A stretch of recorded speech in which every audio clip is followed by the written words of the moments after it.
podcast that features those who take a leap of faith to follow their dreams and their passion. I have today's guest is the dynamic Miss Tricia Lee, small business owner to now a power real estate broker. We're going to hear from her journey in terms of how she got to where she is today. I'm eager to hear her story. I'm sure you are as well. So, Miss Tricia, tell us about your journey, starting from where you're from, where you went to school, where you grew up, what you majored in, all that good stuff, up to where you got to where you are now. Okay, well, thank you for having me. Glad to be here on this beautiful evening in New York. My journey is I'm from Arizona. I am the only Jamaican from Arizona. That's I didn't know that Arizona had Jamaicans. Arizona had Jamaicans. I'm like, they no longer do. I have left. Oh. But my whole family's from New York. So absolutely was born in New York, was born in Brooklyn, grew up in Arizona my whole life. And I came here in 1998, literally days after leaving ASU. I think it was 2 days after. And that was May 1998. Yeah, spring 98. Is it because your family was here? That's why you moved to Brooklyn? I felt like living in Arizona, we were the only ones at that time in our family that lived there. Everyone else lived in New York, and they were like hardcore New Yorkers. So I'm raised around that. That's my influence. And so I feel like New York had always been a tease to me. Like I would come here for the holidays and just it would get taken away from me for another year, or I'd come for the summer and then I wouldn't come back till the next Christmas. So I was always teased with New York to the point where I had romanticized it so much by the time I was an adult that it was like the fact that I couldn't come here and go to college because I couldn't afford to go to NYU was probably my heartbreak, Right. And then I was like, the minute I graduate, I'm out here, I'm out. Like, and I literally drove to New York from Arizona with Wow. Yeah. So. Did you know what you were going to do when you got here? I did. Like at the time I had been working in cosmetics. I've always been a beauty girl. I've always loved beauty products. I can go on and on all day and all night about beauty products, skincare products. And I'm a girly girl. Like I'm all those things. So I figured it out in college that if you worked a retail job or if you worked in the stores and just retail, that you really can make the most money working in cosmetics. And so it was funny because I did really love beauty, but yes, absolutely. If I did not love beauty, had I found out that the most money could be made on the floor by working in cosmetics, I still would have worked in cosmetics because I do, but I also love my money. Right. But I was working, retail in college, like so many people do. And I just found out that the girls in cosmetics made the most money. I was like, I need to be right there with them. Wow. So you came here to work on the floor in cosmetics? Yeah, I did. I came here to work on the floor in cosmetics because I really wanted to work at MAC. And I knew that I had to kind of like prove myself and I had to come here and probably do 20 interviews in order to get a job. And at that time, that MAC was just that job to get, like for what I wanted to do. I wanted to get a MAC and I wanted to become a professional and amazing makeup artist.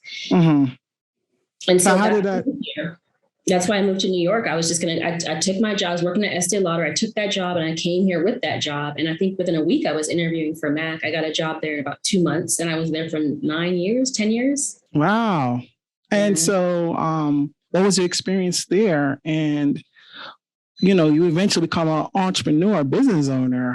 What inspired you to do that? It was a very natural progression. Like, I think I've always been very much like a little bossy, like a little boss. You know what I mean? Like if we're roommates, I run the house. You're just okay. You're the mother of the house. You're the mother. What do they call it? Mother hen, mother dead, whatever. Yeah, host. Yeah, all those things. So I've always been that way. And then when I was in cosmetics, I always knew like how to work the business and how the business worked and how it managed. And I was very in tune with like how the business was doing. Like I didn't just come to my job. I absolutely knew what our goals were, where we were, how much we could make up the trend. Like I always took responsibility for the things I did. I think it's a competitive nature and not like it wasn't where we had to compete with each other, but I wanted us to do really well. Like I had pride about us having the number one company on the floor. I had pride about us doing really well. I had pride about my own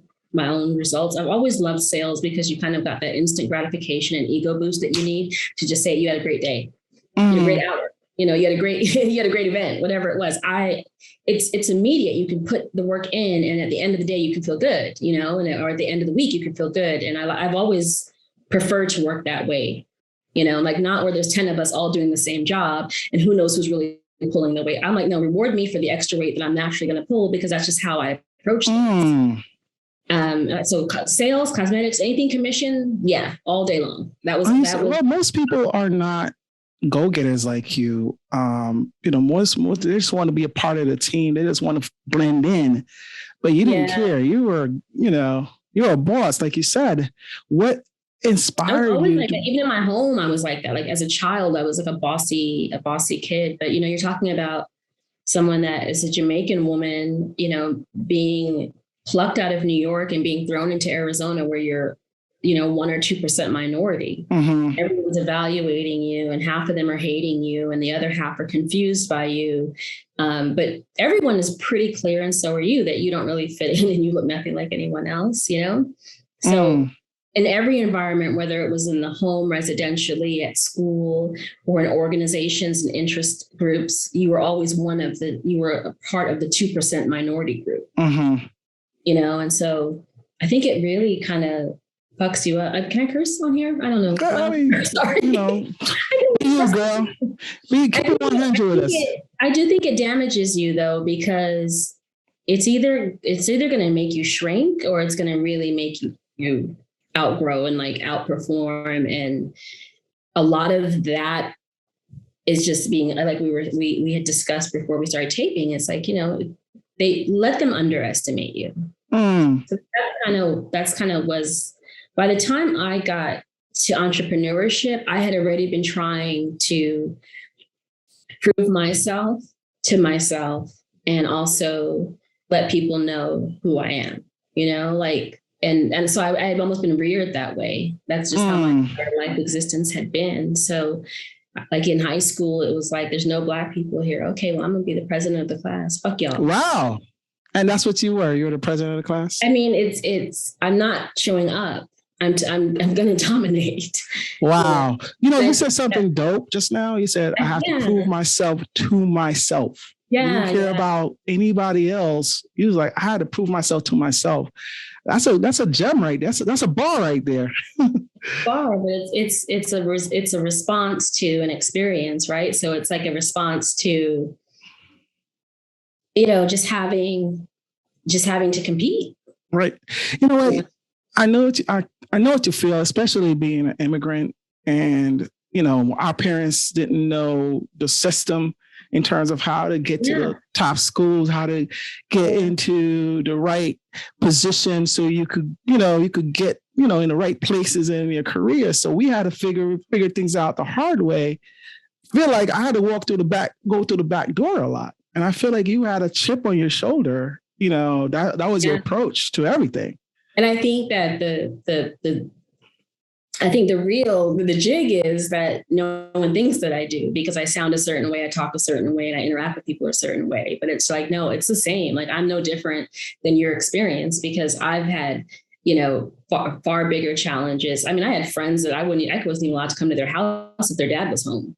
That. Oh, wow. So when you talk about your experience in the late 60s, like that was my experience in the 80s. So, wow. Yeah. I heard about Arizona. They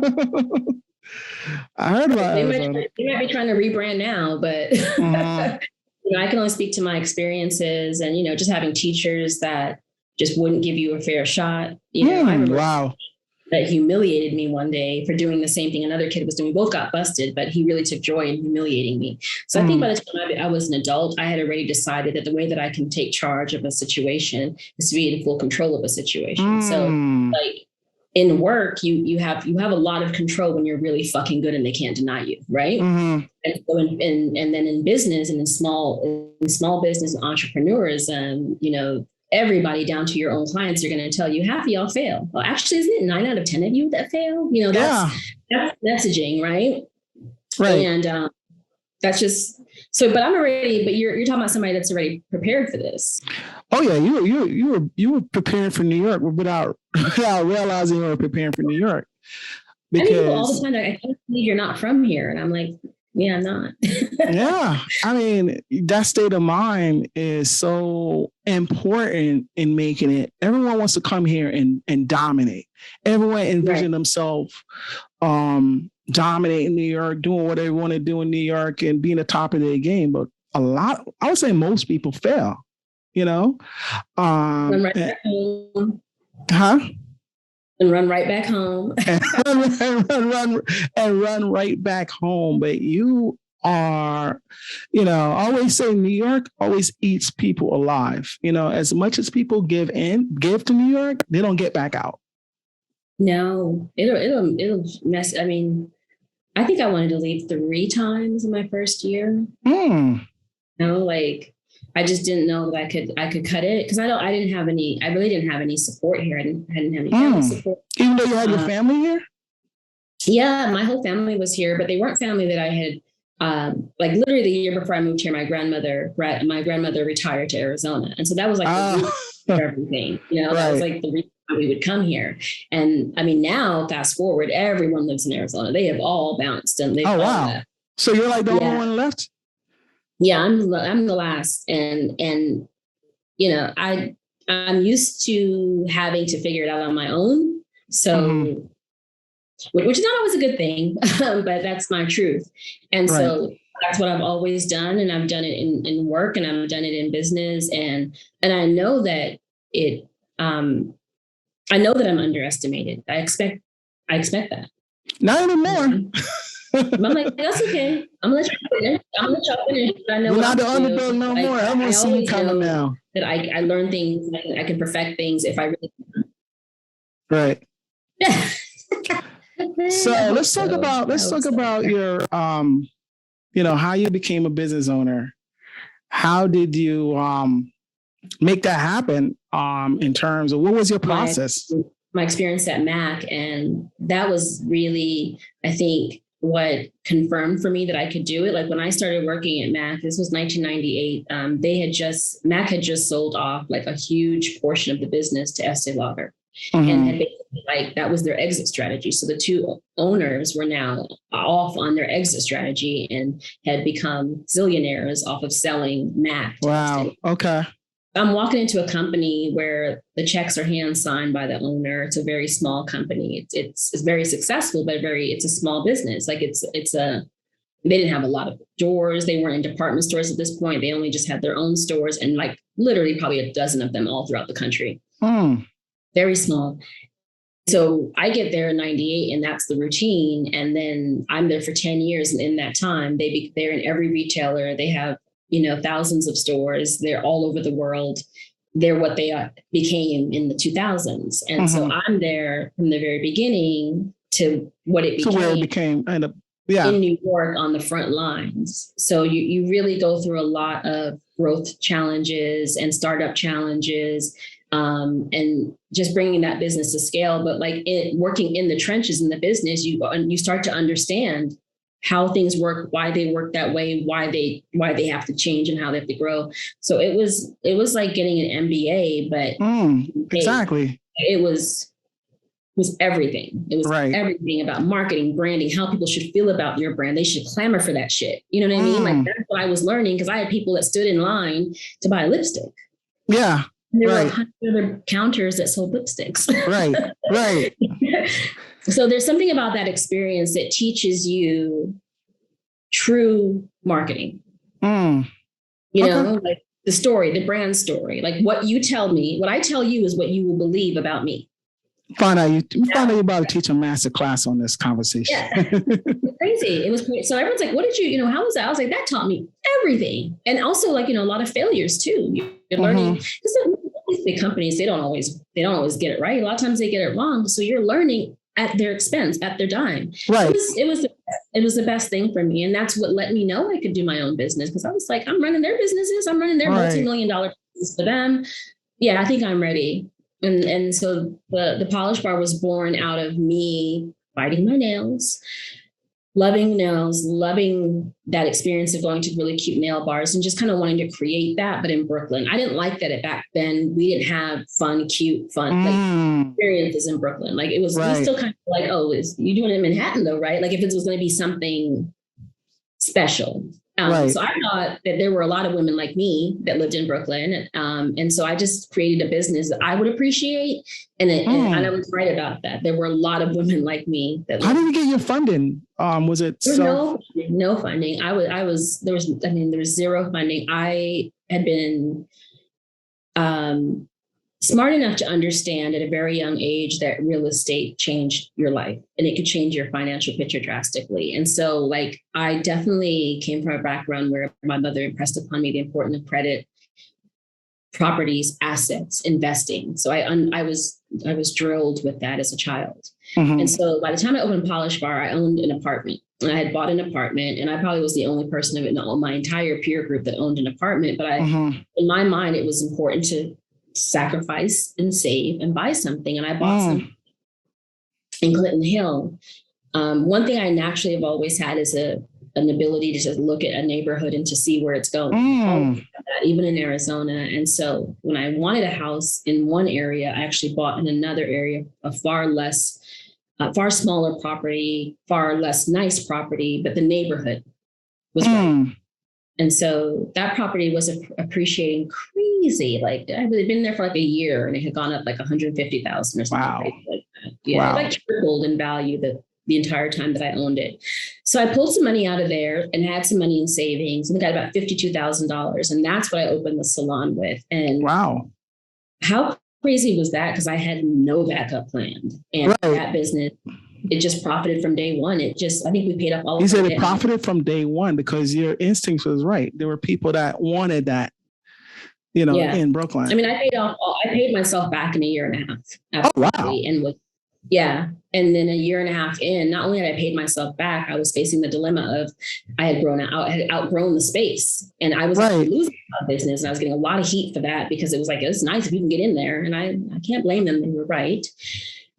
So I then had the problem to figure out how to expand, and luckily I'd been working for a brand and I had been opening Mac stores prior to doing my own business. I've been going around opening Mac stores in different cities, training their teams, deciding what teaming up their artists. So picking personalities and they're going to work in this location. That'll be a good fit for this location. So it's a little bit of like new hire development, a lot of retail development, and operations of opening a business is what I was doing. Are you by yourself, by the way? I was working at Mac, but I was like, I'd be tasked with, you have to go and open Cross County, or you have to go open Huntington, all these Smith Haven, all these really great shopping places. So I learned that piece of it. And then I think that I'd always kind of set Polish Bar up in a way so it could multiply. So then opening the second one in year 2 had to happen, and it did happen. And that just happened at the beginning of the recession. I had a vision for that strip on Vanderbilt, and what it is today is what I envisioned it to be, back then in 2007. I was like, this is what this is going to be. Wow. The strip of nothing but eat. I remember the language. I would say eateries and small business shopping. That's like what I would say. Wow.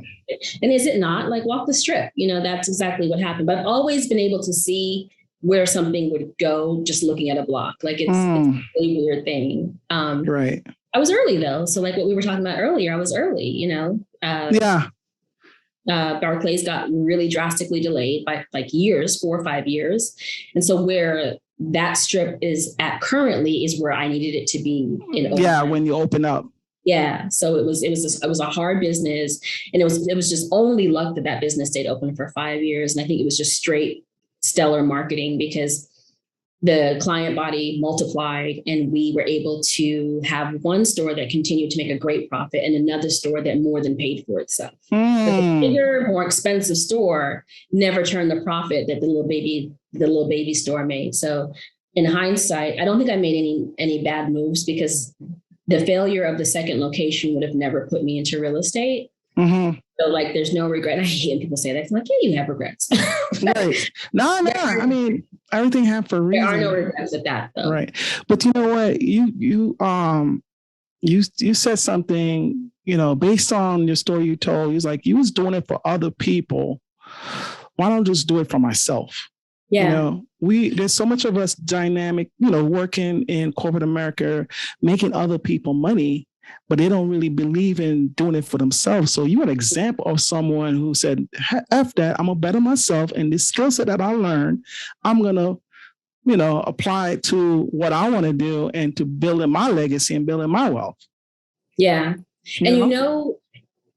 And that's like a lot of the narrative for so many people. But I would say the key thing is that is always left out of that statement is that I had a full understanding of what it took to run a business. A full, because a lot of us go to our jobs and we're like, I shouldn't be working for this person. I should be doing my own thing. Do you have an idea of what actually goes on all the way around here? Or just right. Because the part that you do is probably very vital, but it has nothing to do with the profitability of this company. Right. So you need to figure out what everybody does and how all the parts work before you try to do your own thing, because that's the setup. And that's the part that I think a lot of the podcasts and the panels aren't honest about. Like, I knew about nails, beauty, customer service, marketing, bookkeeping, how to literally had to learn how to update my website. This is 2007. Let's be clear. Right. When they said this thing, Facebook is coming out and it's going to be a great way to market your business and to talk to your clients and you can become friends with your clients. In 2008, I had Facebook. Like, I knew everything. I knew this. How you stay so freaking focused? Because that's a big thing. There's so much going on. You have to at least get an understanding of it. So before you can delegate, you just kind of have to know something. I mean, I didn't make it my business to do bookkeeping, but I could read the reports and I could see if there were errors being made. I couldn't afford to have a maintenance person, so I had to learn how to do a lot of the maintenance for my business. Serious? Of course, I'll sneak a toilet on you right now. Yes. Wow. It's. I think I heard about that. I heard him, on fixing your toilet and stuff like that. I think I heard. I don't know if it's through Renee or somebody. Whatever it is, and that is like, when you see yourself getting older and you're like turning into your mom. But that was my mom. My mom knew how to fix everything she owned, and if she didn't, she'd go to the library and check a book out and figure it out. She didn't have she would go to the library and she'd pull a book from the library and figure out how to change her air filter or her oil change or whatever she needed to do. So that's my rearing. And so I probably try to take on too much because I want to have a thorough understanding of things. But I feel really crippled to make decisions if I don't understand fully what the questions are. And so when I do have a good handle on the finance piece of my business, the marketing piece of my business, this new thing, social media, okay, how is that going to, whatever it is, I can't make the best decision if I really don't understand it. That made me more of a type A personality. And I do understand how people can be very successful without that trait. But if you're talking to me about what my point of difference is, that's my point of difference, is that I take the extra time to understand it that you probably won't, and that I'm far more competitive than you probably are. Right. Oh, you're very competitive. Just you talking right now, I could feel that energy. Yeah. In terms of, you spoke a little bit about the polished bar and how you paid yourself back in a year and a half. You had such a great location, but the second location wasn't that great, and so they had to balance each other out. So how was the overall experience owning the polished bar, and why did you tap out? I tapped out because that's the first question I'll answer. I tapped out because I hated my life. I hated my schedule. And I hated what I had created. I had created the demand for my attention on this business 7 days a week, and I don't want to pay any attention 7 days a week or anyone. How about that? So basically you didn't have a personal life. It was on, No. And I've always been the believer of do great work so you can live a great life. Like that's the mindset, right? So I show up and I do my part and I do more than my part and I work hard and I really give it my all because I want to live a good life. And so I was doing all of that in small business. And sometimes, you start to set the bar lower and lower and lower for what you'll accept. And so you probably become a worse boss than your old boss because you're making less, working more hours and more sleep deprived. And that's what it had turned into for me. I had the makings of success in that way as far as how it pictured, but I was so miserable and unhappy because I really just wanted my life back. I wanted some time back. And I wanted to progress personally, not professionally anymore. and I got to a point in life where I thought I had to choose. wanted to progress personally and not professionally. Yeah. There's a lot of... I thought I had to choose. I had convinced myself at that point that I had to choose. So I was like, okay, well, this is what I choose then. I choose to try to progress now personally. I didn't think that I could have both. So I just was like, okay, I'm gonna do this. So how hard was it for you to like make that decision and walk away from something you put so much into? It was really difficult, and then it wasn't all of a sudden. So it was two extremes. It was like really, really hard to make, and I wish I had made it sooner. And oh wow, really? Hell yeah! Like 2 years sooner, yeah. Well, I mean, after Sandy, and then I never did anything about it until like 2015. I let 2 years go by before I put a plan in motion. I would just think. And that's not my personality. Like if I'm like, I'm leaving you, Kelsey, I'm gone in the morning. Like, I don't know what to tell you. I don't. You're not looking back. Yeah, no. What made you procrastinate? What made you take so long? That you want to unpack that in therapy. So that had become my identity to myself. So I was like, if I'm the beauty girl, I don't really know who else I would be. So I decided that because I'd always worked in beauty, that's what I was good at. And that's what I would always be good at. So the real estate hustle was like, let me get into this. I think I'll make great money. And then I can come back and invest in another beauty gig. Say word. So that was a strategy. I was like, I'm just going to do this, just knock this out for like 2 years, make a little cash, and I'll be right back. Little did you know. Yeah. I think I was going to be making foot butters or something. I don't know, but that was the plan. And I didn't expect to like it. I didn't expect that my clients would follow me. And that was the lesson learned. Like, I think that I waited too long to close it. And I think that it was really hard for me to close it emotionally, not logically, just emotionally, because I thought that that's who I was. Right. And with age and time, I realized I'm whoever the fuck I decide to be that day in that moment. So I could be a housewife one moment. I can be a host with the most. I can also, be a great stepmom. I can be a great business owner. I can be a great friend. I can be a great sister. But there's no limitations on how dynamic I can be. So you just dropped another gem, right? Because a lot of people identify with their careers. Like, what do you do? Or the first thing they're going to talk about their job. And, that's something that you had to. And we basically boil down to that. Right. And that's your, why is like, I remember talking to my best friend one day and I was driving up Willoughby Avenue. I remember it clear as day. I know the outfit I had on. And she was like, why is what you do such a big part of you? And I was silent. That was a question that kind of sparked something. Wow. So, you're always making up for something, right? You're always like trying to get back and make up. And so I think a lot of that for me at that time was trying to outperform, trying to again, right? Like we're all back in high school again, right? Right. You're really competitive. Yeah. We're just right back there. So that was a really defining moment for me because it was like, why is that? Like, why is that so important to me? Right. And then when I did it, I was like, Kelsey, it was the best thing I'd ever done. I couldn't believe I just was like, I was like, no regrets, no nothing. When people are like, oh, how did it feel to close your business? I'm like, whatever. Like, I just, my regret is I didn't do it sooner because you can try something and you can pull away and you can try something else and you don't have to hold yourself in this prison. Right. Like you don't have to do that. Like you have a life. You're out here doing like this ain't working, cut it. Let's go. Like celebrate that. Celebrate when you change your mind and you decide to try something different. Like the hell, if I had not done, I needed that failure in order to end up here because then I end up in this next career where all the things I've learned in life come into play here and all the strengths that I have come into play here. Right. They fit in those other rooms. I've always had this energy, this attitude, this away, this directness, whatever. It fits here. It fits in room, because now I'm talking to developers, I'm talking to land property owners, I'm talking to shitty neighbors that don't want me to be there. Like, I can handle myself in that space because I have all the skills.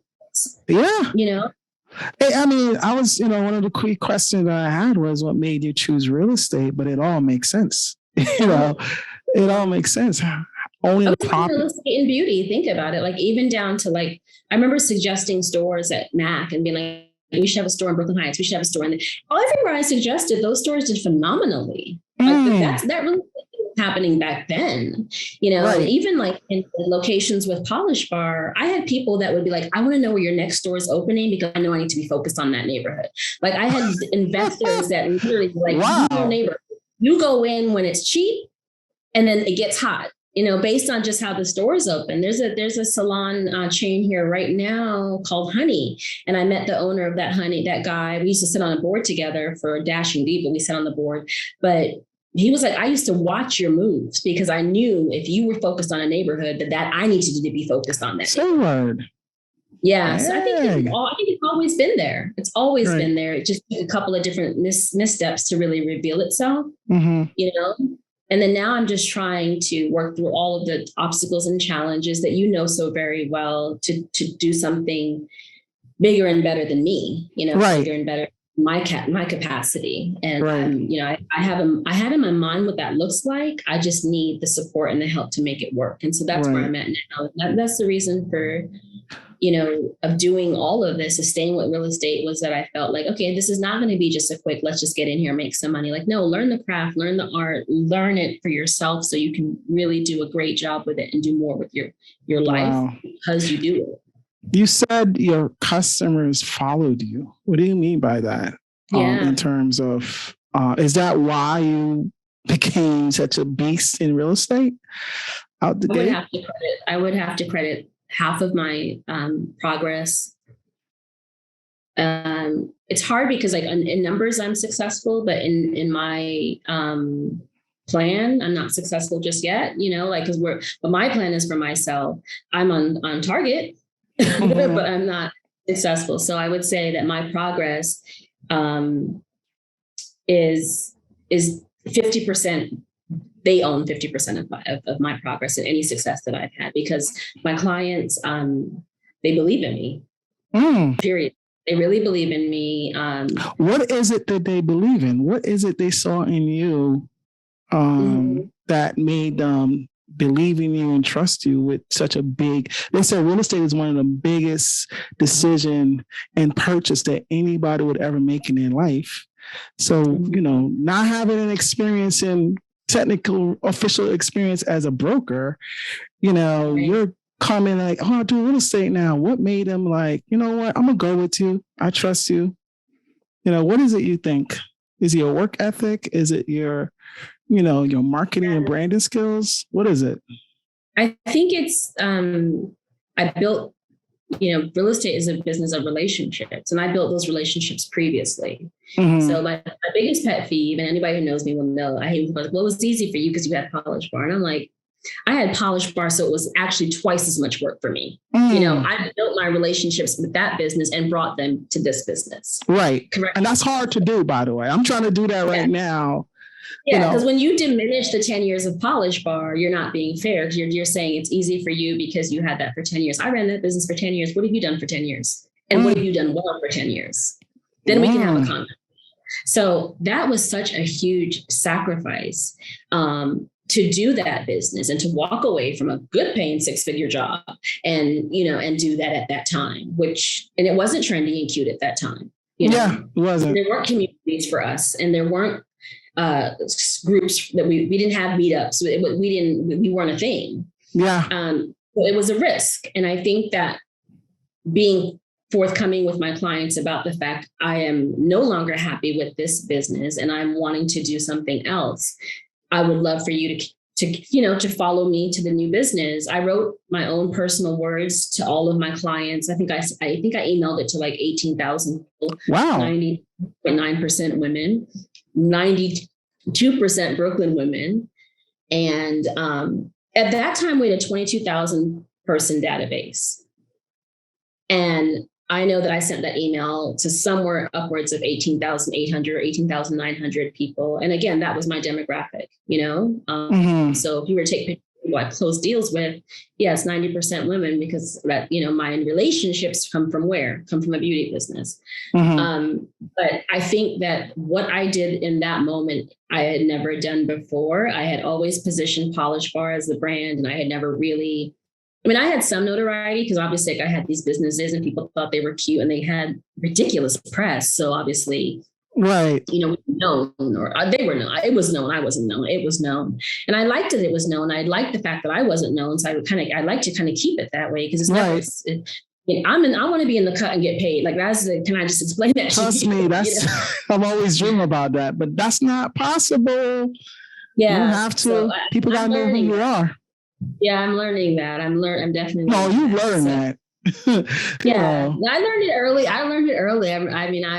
The transition for me was like, now I have a business and I can't promote the business. I have to promote me. I have to say, I'm this, I'm good. And I struggled with that really bad for the first couple of months. And my partner and my leak from Curlbox were like, you better get over yourself. And that's business. Listen, you keep dropping gems, because I think one of the major part of becoming successful in business or entrepreneur, you have to know how to self-promote, and you got to do it shamelessly. Like it's just part of it's uncomfortable, and it's uncomfortable for me. I think for some people, they love the attention. I love, to me, I love the access. Like I love to work hard and I love the experiences that I'm able to create for myself as well as the people I love based on the results of my work. Like that's the part that gives a natural high. It's not the notoriety or the popularity, but that's my personality. And I'm a very private person in that way. Like are you an introvert or extrovert? I think I'm definitely more of an introvert, even though I really do well and look like an extrovert. I can do panels, I can talk, I can engage with anyone, but I don't like everybody. Right. Right. We have a friend in common, Brunchnista, and she's always like, people always ask me, I don't know how she's friends with you. She ain't friends with nobody. I have tons of friends. I worked in beauty, but I don't vibe with everybody, and I don't try to. I'm okay. I definitely will, I stay in my lane. I really don't go out. There's just different types of wins for me personally, and a lot more like, being at home, being with my family, like, that's what really matters. Yeah. Like I've never been heavy in the streets. I've never needed that or wanted that. I've always. What's your sign? Pisces. Okay. Pisces. Okay. What's your sign? I'm Cancer. I'm a sensitive guy.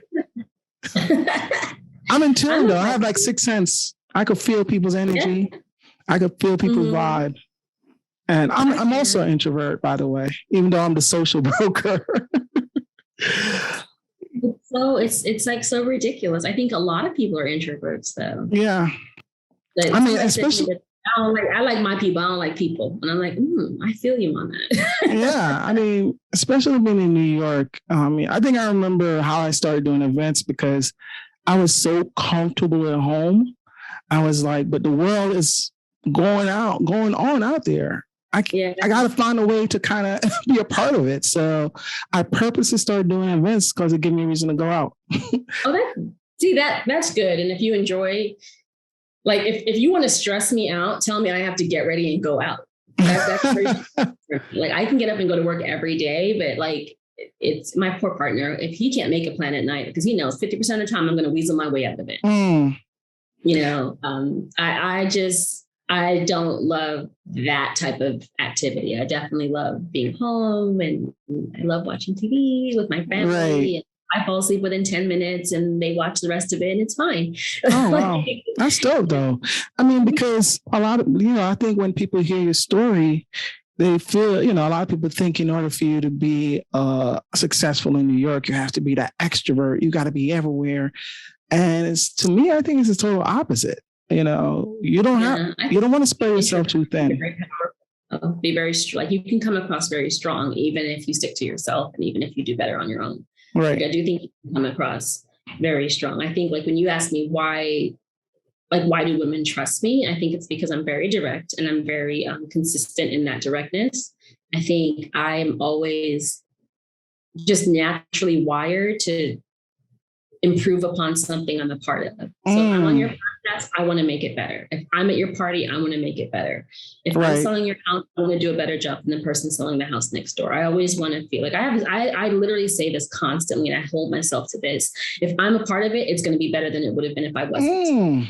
Like, I'm going to contribute and make it better. So I don't care what you're doing. You can be doing a brunch. If I'm there, it's going to be a better brunch. I'm going to bring more energy to the room. I'm going to help you with setup. I'm going to make sure everything is beautiful and branded and gorgeous. Like, I made my contribution. And I think I do that in every relationship I have, any space I walk into, any room I walk into. Like, I just feel that I always leave things better than I found them. I just think that's how I'm wired. I don't think about it. I don't have to be intentional about it. It's just what happens. Like, if me and you talk, we could be talking about your sweatshirts for 10 minutes. And then I'm like, have you tried blah, blah, blah. You know, I'm just naturally going to be like, I'm just naturally going to say, well, how about this? How can we improve upon that? And it's I'm going to holler at you offline about that.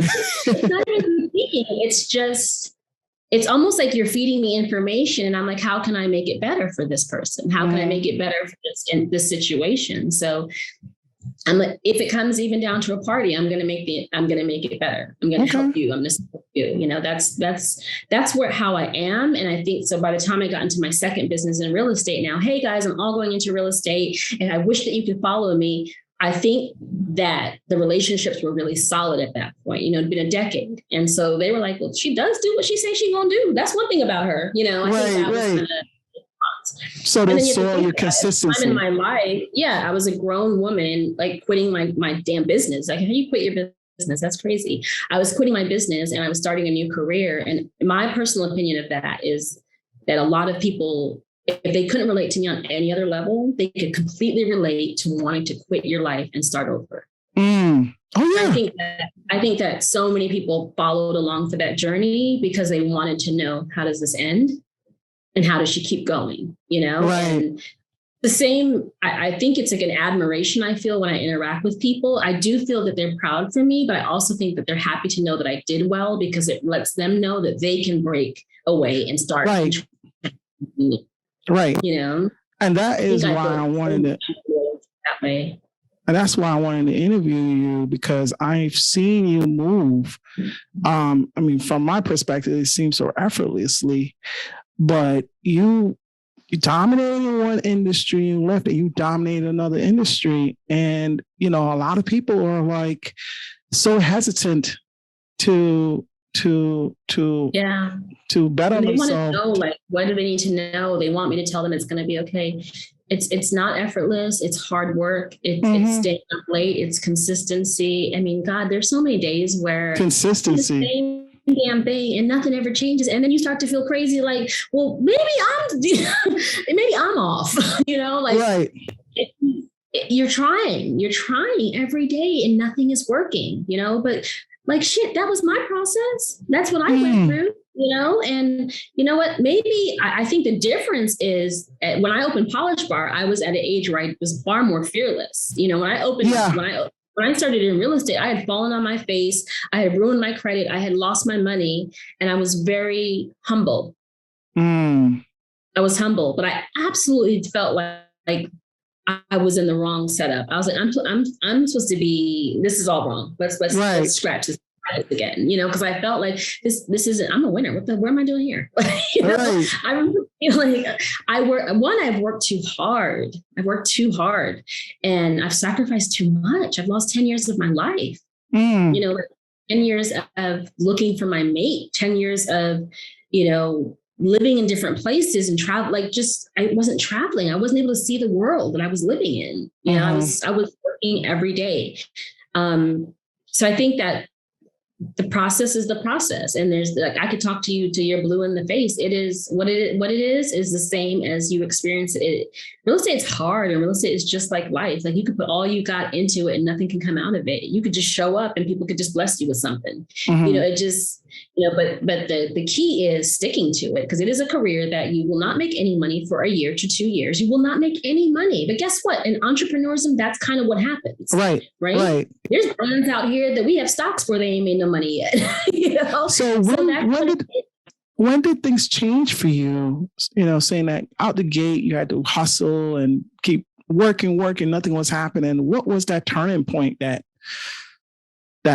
changed the game for you in terms of real estate? For me, it was 6 months in. I remember talking to my mom about it and being like, I remember telling her that I was starting to feel like I was losing it, because why would you get dressed every day and go to an office and do a job every day and you never get paid? Right. And around month 4 or 5, it started to feel like, oh, it's not the system, it's you. Like, this is not for you. And like, I think I literally said to her, I was like, I think I'm crazy, because if you do something over and over and over again, isn't that like a sign of insanity when it's not working and you just keep trying to make it work? Entrepreneurs are crazy, by the way. Yeah. I was like, I cannot do this anymore. I was like, I just want to flip the fucking desk. That's what I remember saying that. And she was like, give it 30 more days. And if you don't feel that you see any results, then you can go in there and flip the desk. And I was like, yeah, 30 more days. Cool. You know, I'm still running some of the salons too. So I'm stay early in the morning until like late lunch. And then I'm going to the salon. And then month 6, it was like boom.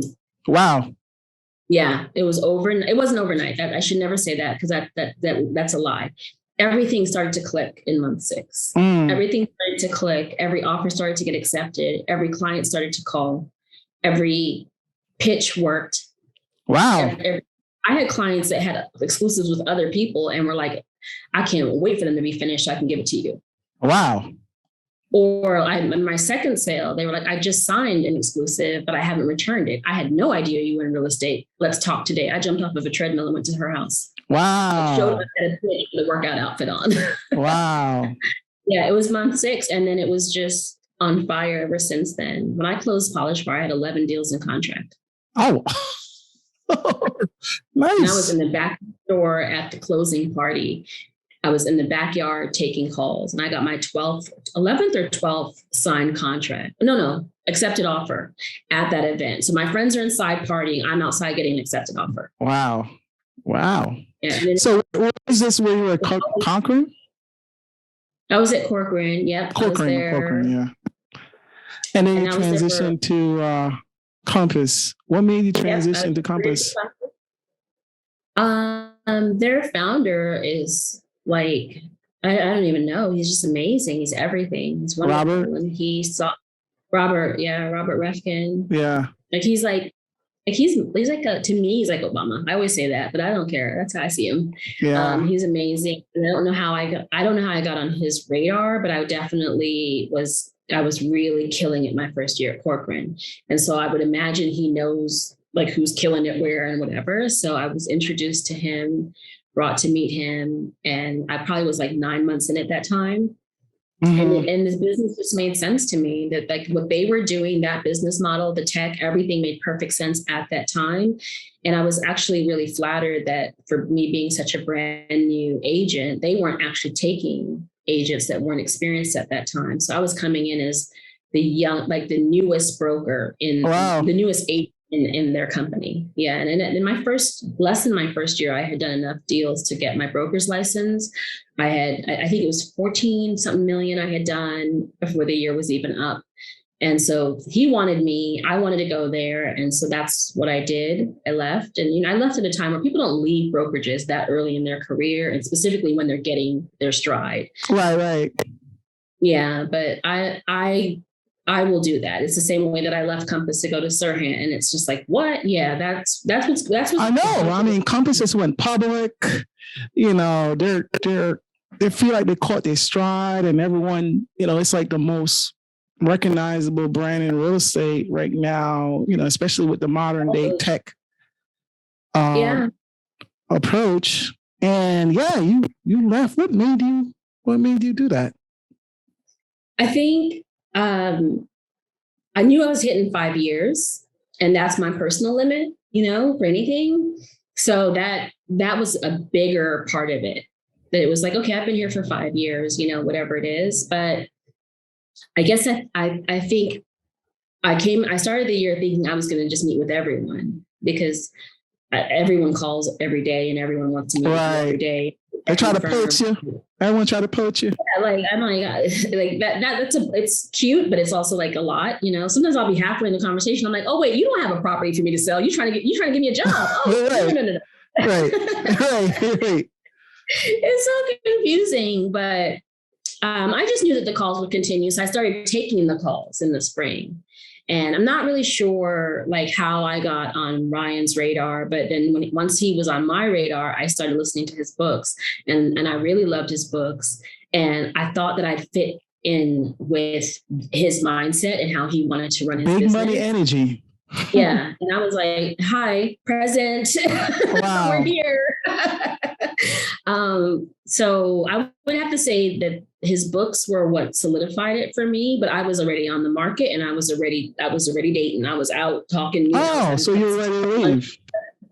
Yeah, because I like I said, 5 years was coming up and I was like, okay, it's time to shake things up a little bit. You know, I may not always get better at things, but I will always be growing in some way, shape, or form because I don't get stagnant with anything I do. So you basically thought you were getting too comfortable at Compass?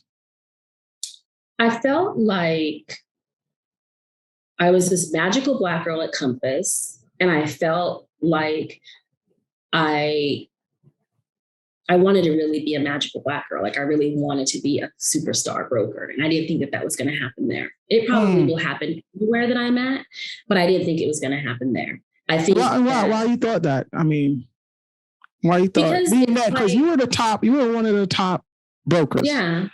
I think that in a smaller environment, like where I'm at now, you have more of an opportunity for mentorship.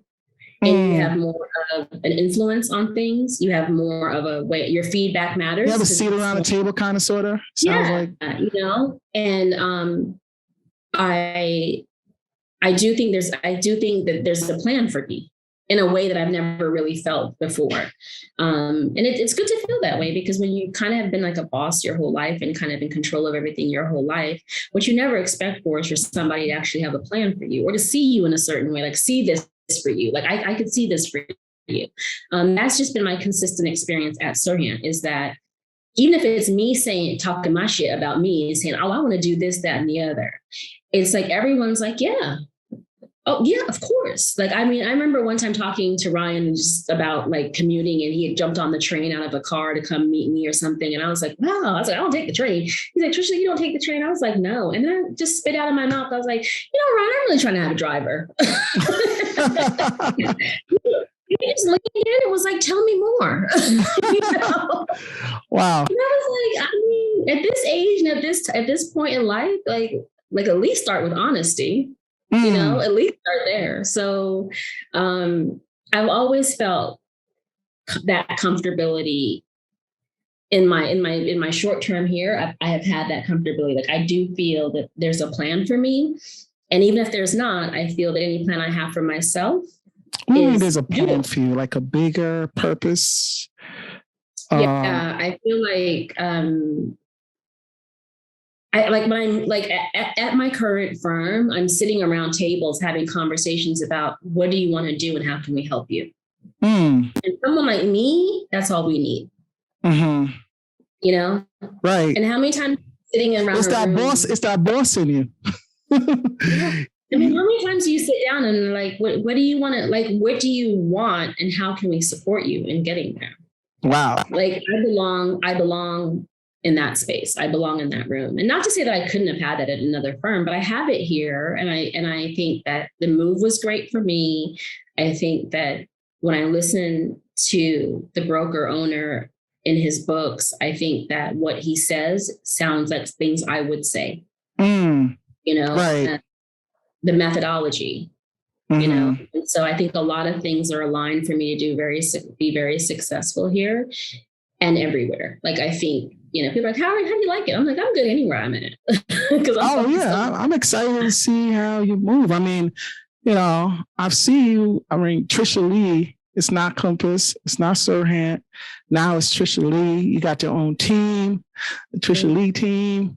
How does Yeah, that I've always feel? had to be my own in whatever I'm doing. And so if I was ever aligned with a brand that didn't understand that, it would never ever work. So that's the bare minimum, because I do believe that my clients follow me. My clients, they mess with me. Half the time they don't even know where I'm at. They can Wow. tell, and they don't care. Right. So what's your vision to me? All right. So being that you're in a place where you feel like everything's aligned, what's the big picture for Tricia Lee? Big picture is probably, I really want to build a phenomenal real estate team. That's what I really want. That's what I want. Not a business? A team, a business, whatever it is, like whether it's at a firm, my own firm, whether it's at a brokerage or I'm at my own. Lee's a good name for a firm, by the way. I just want to let you know. I don't think that this is a world where we work for ourselves. You've been here, we work for ourselves. So I don't think whether I'm at a brokerage or whether I'm on my own or whether I'm working from my home office, it's all me anyways. It's all I got. All I got is me, but I want to build a phenomenal team to where I can do less, collect more, and share the life and work lessons with other people so that they can expand and do really great. Like this is my first year where I'm watching people make money because of sacrifices that I've made. It's cute to make money. Like that's super cute. That's my favorite thing all day long, but it's super cute to see other people making money because of you. Down and what you've done. This is my first year where I can say this person made $100,000 because of the business I built. This person made $200,000. That's where I'm at now. So I need to see a lot more of that, because that's a different type of, I don't know, that feeds you in a different way. Like you have the power in your hand to change people's financial picture and to change their lifestyle. That's very, very sexy. Right. So it's far more sexy than buying stupid shit with money that you make. Right. It's far more sexy. Right. It's far more sexy because like one of the big things for me is being able to help my mom. And say do this, and I don't need it. Well, to take it and then spend it on nothing. Then I don't care, but just take it. That's something that's really big for me. So it's weird. Starting to figure out what drives you. And I didn't know that drove me, but I'm super proud to be able to say, well, this person made, my girl's killing it. She did this. And to know that the work that I've laid out has allowed that to happen. And so that's my why currently, that I'm I really want to see other women like me do really well, other people like me do really well, and be set up for success. I do feel like I'm knocking down a lot of walls and a lot of barriers for that to happen. But I think that if I stay the course and I'm consistent and I do my time, right? Because, at the end of the day, this is 5 years. I don't have 15, 20 years in. If I do my time, I do think I can set myself up and quite a few other people to really have success in this game. Right. That would be the big picture part. But right now it's just building out a team of people and make sure they're all doing really well. And I'm proud of that, because that is so hard to do. Yeah. I mean, it's the boss in you. And like Ryan says, your big money energy. I was referring to that book because I really just listened to it myself. That's that book. And he said something about future opportunities, FO. What are the future opportunities for the Tricia Lee brand? Are you going to write some books? Are you going to do some public speaking? Possible. I think I've learned that I'm a natural writer. That's kind of the feedback I always get. I think I have my first 24 books sold, at least, if I decide to write a book. Okay. Friends are like, when is your book coming out? I'm like, what book are you guys speaking about? So I think that writing a book is great. I think that, I think it'd be great to do podcasts like this and meet people and have great connections with people and talk about, fun and crazy experiences. The sky's the limit, but what I never want to take for granted is to learn my foundation. So I think that now I'm really trying to put things in place so I can do more things, do other things. Right. So now I'm at the point where I can be off for 2 weeks or 3 weeks because I have things in place. That for someone that used to run a salon that they were at 7 days a week is a huge accomplishment to be able to even be in that situation. So your work-life balance is really much better now, huh? Drastic. And a lot of that is me managing myself and me managing my clients and setting boundaries. You know, I'm clear on that. Like, I have a hard stop every single day, and I have specific times of the week that I'm off and not available. That took a lot of development, though. Like, the need to please, the need to outperform will throw that off. And I had to realize that there had to be a healthier way to go about this. Right. You know? Otherwise, I would have recreated the same situation all over again. And me and my partner used to talk about all the time. He's like, you left that for this, and now you're recreating it here. And I'm like, right. What's wrong with me?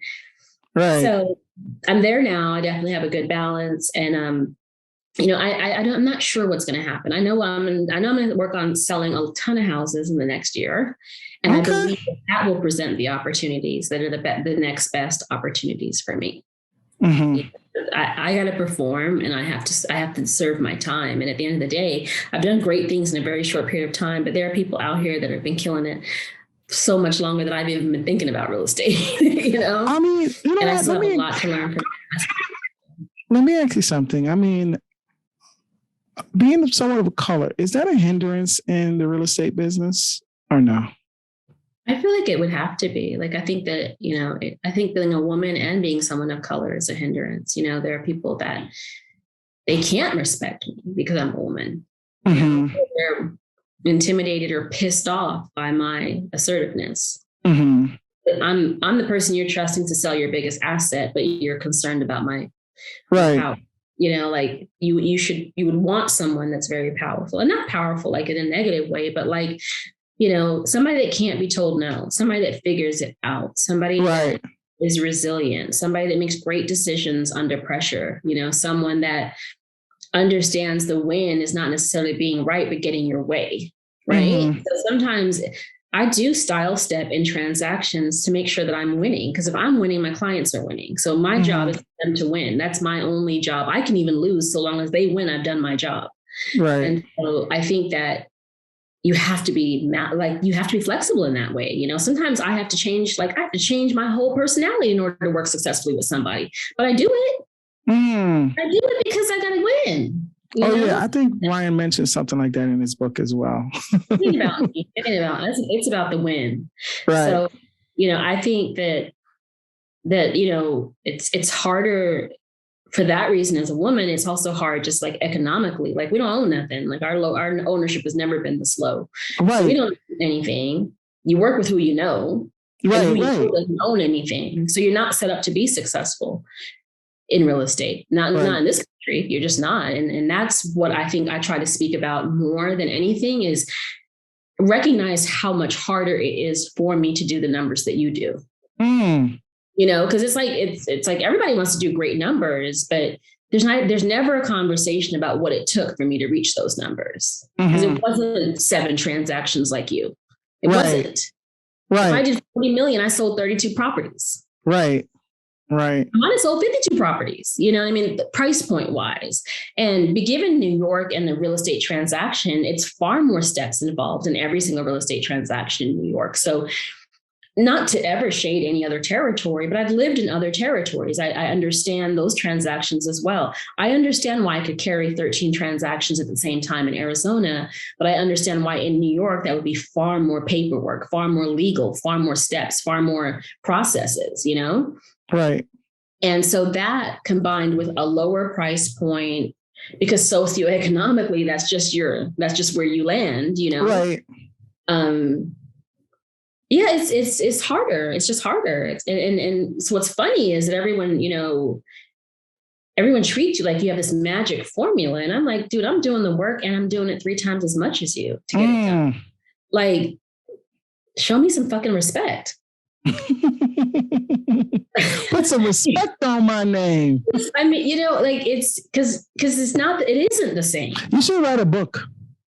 Everyone's because I feel like, no, honestly, I'm not just saying that to say that, because I think you have so much to share in terms of gems, experience, there'll be so many people that would benefit from your story. Back on to talk about my book?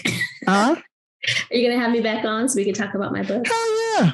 You know, by then, you know, Reverse Ambition is going to be the top podcast in the world. I'm claiming that. And then you're going to be like, you know, I told you to write the book. Where my name at? Girl, I got you. I got you. I remember my friends. You know, you said something in terms of like, you know, being a minority in the real estate business. And let's talk a little bit about gentrification. I mean, what are your thoughts on gentrification? And, you know, I know at the end of the day, we're real estate brokers.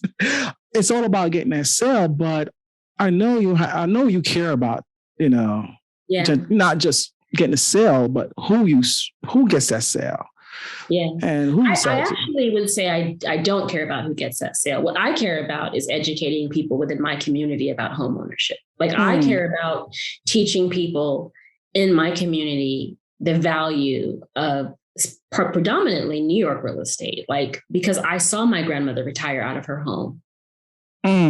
Saw like people that I knew buy real estate, and I saw how it changed them and their financial picture. And then in my own life, you're like, how did you get the money to open your own business? Oh, I had bought my apartment and I had a lot of equity in it. Right. You know, how did you how were you able to shut down your salons and open and go into real estate and you know, fuck off 6 months making no money? Oh, because I had sold my apartment, and that allowed me the financial freedom to do that. You know, so you're talking about somebody whose own personal life and freedoms were uniquely designed by the sacrifices of owning and investing in real estate. So you can't talk to me about anything but the value of ownership, because it's allowed me the freedom to make the decisions I've been able to make. I would have still been working at Mac. No shade to people working at Mac, but you know, so I'm focused on that. I think the gentrification is just a natural progression of communities, not just in New York. Everyone is just so focused on everywhere. I don't care if it's downtown Atlanta. I don't care. That's just what's going to happen. Money is power. So do you understand how I have to shift my energy into speaking to my people about money so that they have power? I think you can sit around and complain about gentrification all day long, and that's your business. But if I'm given an opportunity, I'm going to speak to you about ownership, because I'm no different than anybody else was in 2004 when I bought my apartment on a regular salary, making regular money. But the difference is I understood the value of buying that apartment, and I understood just visually what was happening in Clinton Hill at the time.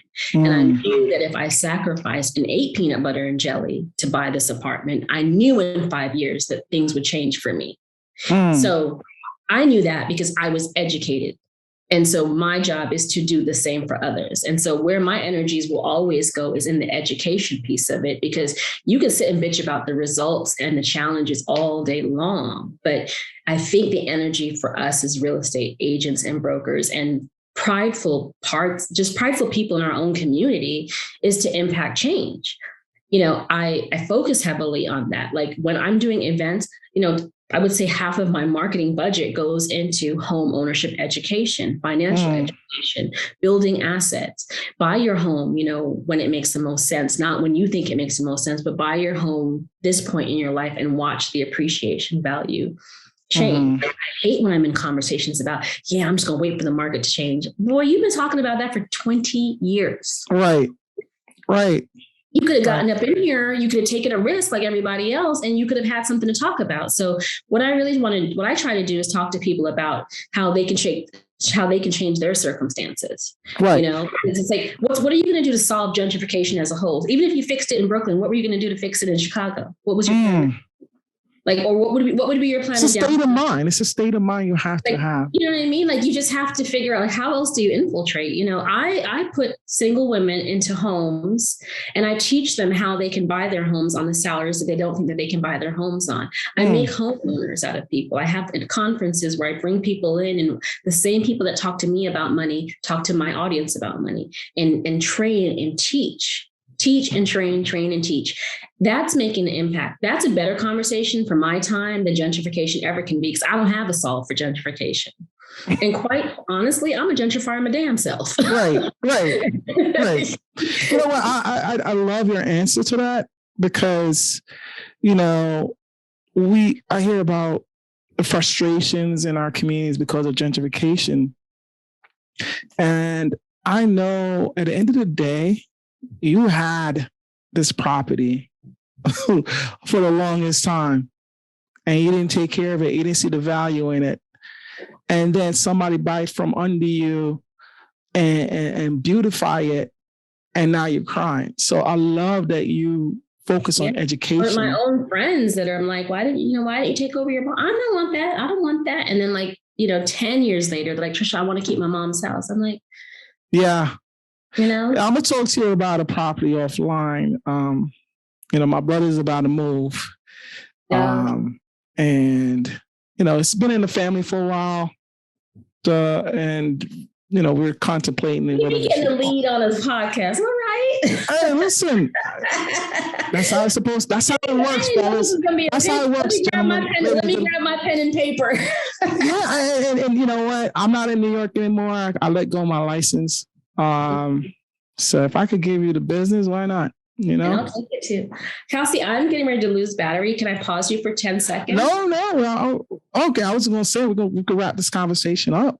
I don't think I even have a percentage left though. So hold on. Okay. Well, let's wrap it up. We've been on this call an hour and 10 minutes. Oh yeah. Talking. I hope the camera does not die while I'm standing here. I'm so sorry. If it dies, it's fine. I feel like you dropped so many gems, and we had like a really great conversation already. And that's how I like to do my podcast. It's like, me and you talking, in a coffee shop, and the listeners are fly on the wall, listening in and eavesdropping and getting the gems in the story. I keep forgetting I'm on a podcast, honestly. Hey, listen, that's why it's my style, man. Yeah. That's my style. I like to make people feel comfortable. I don't have no listed questions. I just probably have one or two things that I want to highlight, but I want the conversation to be organic. I literally was like, I'm fidgeting, I'm umming and on, and because I'm comfortable, Yeah, that's what it's all about. Renee was on the podcast. She was one of my first guests. Oh, good. I got and she's doing her own podcast now. So excited about it. I see. I could see the Tricia Lee podcast. Maybe one. TLP. It's a good acronym. I gotta start talking slower first. No, it's all good. You'll figure it out. I think like you said, it's all about when you put in the work and you keep doing, you keep getting better. And I think that's what people got to understand. Things didn't happen overnight. If you really put in the work and stay consistent at what you're doing, and because right now I have I just launched my apparel brand, and I'm putting all this stuff on social media. My sales I have some sales, but it's like not the sales that I wanted to have, but I know through experience, it's all about keep going. Yeah, it's a process, all of it. Like I said, just know that I walked into that office for 6 months every day with no results. I really appreciate your transparency and your authenticity on this conversation, because everyone sees Tricia Lee killing it. And Tricia Lee, the monster. I'm like, okay. Tricia Lee closing $5 million properties, plus. Yeah. It's great to hear how you came to that point and the work you put in and the consistency you had to, keep up with in order to get to that point. So thank you. Do it. Like I sit here and I'm like, okay, I just got to do the same thing tomorrow. Wow. Which gets, me personally, this is one thing as an entrepreneur, I like doing new things. I like, starting new things because it's exciting. Yeah. And then once it started, I get bored. You know? Yeah. But one thing I realized is like what I always do, I always start things, great things, by the way, but it never evolved to the next level because I get bored and I wasn't consistent. Ladies and gentlemen, that was Tricia Lee. She just signed off. She warned me. Thank you for listening, and check her book out. If you ever really need someone to handle your real estate transaction, Tricia Lee, she's a monster. She's a beast. She's thorough and she's a dope. She's dope. Anyway, talk to you soon. And thanks for tuning in. Bye-bye.